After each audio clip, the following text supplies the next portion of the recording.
नमस्कार साथियों, आप सबका आपके अपने यूट्यूब चैनल में स्वागत है। पवन राजपूत प्रवाह यूट्यूब चैनल के माध्यम से मैं आपका भाई पवन राजपूत आप लोगों के लिए एक नई कहानी लेकर आया हूँ। आज की कहानी का टॉपिक है शिक्षा या पढ़ाई। जीवन और सोच दोनों को बेहतर बनाती है।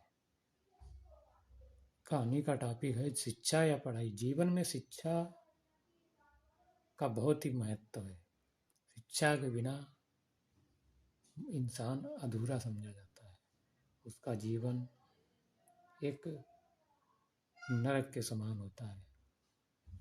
इसलिए जीवन में जितनी ज़रूरत रोटी, कपड़ा और मकान की है, उतनी ही ज़रूरत शिक्षा की है, क्योंकि शिक्षा के बिना मानव अधूरा है। आइए इसी के माध्यम से एक कहानी है, इसको देखते हैं।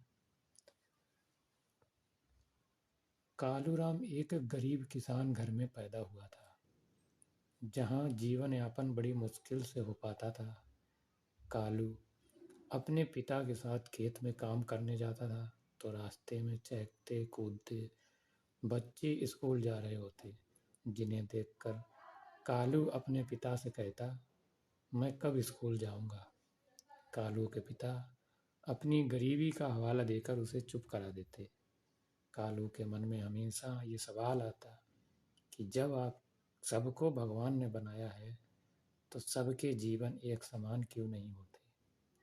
किंतु उसका बाल मन इस जवाब को नहीं खोज पाता।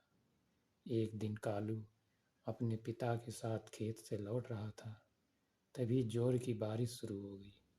कालू के पिता आगे आगे, कालू पीछे पीछे।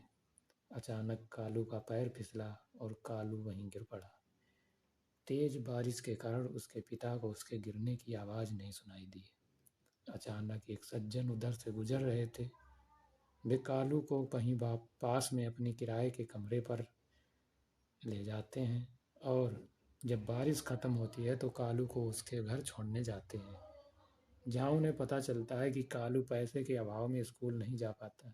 वे सज्जन कालू गांव में ही सरकारी अध्यापक थे। उन्होंने कालू के पिता को बताया कि सरकारी स्कूल में पढ़ाई मुफ्त में होती है, साथ ही कालू को स्कूल ड्रेस, जूता, मोजा और किताबें भी स्कूल से ही मिलेंगी। बस इस बारिश ने कालू के पिता की खेती को हरा भरा किया ही, कालू के जीवन को भी नई और सही दिशा प्रदान की। यद्यपि कालू की शिक्षा दीक्षा बहुत उच्च स्तर तक नहीं पहुंच पाई, किंतु इस प्राथमिक शिक्षा ने उसे शिक्षा के प्रति सजग बना दिया था। बस अब कालू का यही सपना है कि गांव का हर बच्चा विद्यालय तक पहुंचे और निपुण मुहिम का हिस्सा बने। धन्यवाद साथियों, आप लोगों को ये कहानी पसंद आई होगी, आशा करते हैं। इसी प्रकार एक और नई कहानी लेकर अगले दिन आप लोग सभी को लोगों के बीच में हाजिर होंगे। तब तक के लिए जय हिंद, नमस्कार।